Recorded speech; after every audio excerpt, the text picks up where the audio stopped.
maraming real-world applications na pwedeng pag-aralan about emulsions. Ang emulsion, by the way, ay dalawang likido na hindi nyo pwedeng pagsamahin.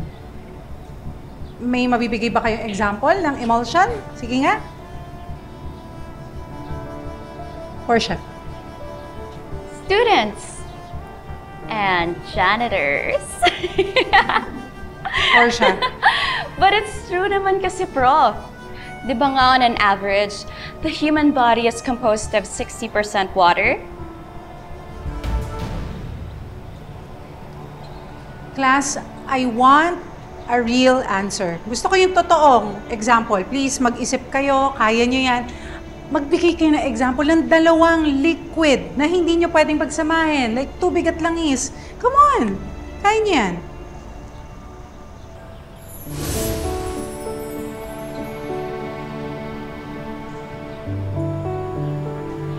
Gutom ka na? Saglit na lang to.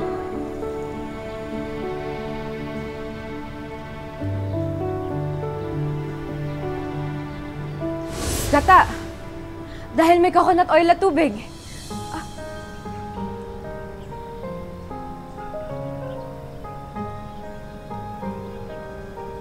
Tama. Tama ka. See? Yung sarili nating janitress. Nakapagbigay na example, kayo pa kaya? Come on, guys. Bida-bida, umanda ka sa akin.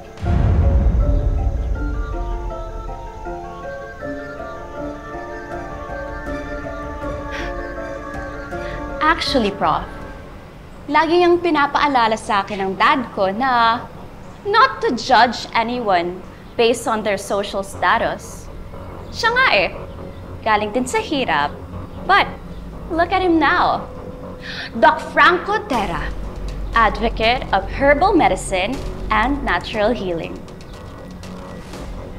Patay pala niya si Doc Franco? Pag sinearch mo online, ang dami mong mababasa tungkol dyan kay Doc Franco Terra. Dati, galing daw siya sa hirap, tapos tingnan mo, bilyonaryo na ngayon, no? Advocacy. Pero ikinayaman ng pamilya nyo. Alright, so that's it for today, okay? Pero yung independent activity ninyo, ha? Gawin ninyo. Research on emulsion, please. Alright? Sige. Dismissed.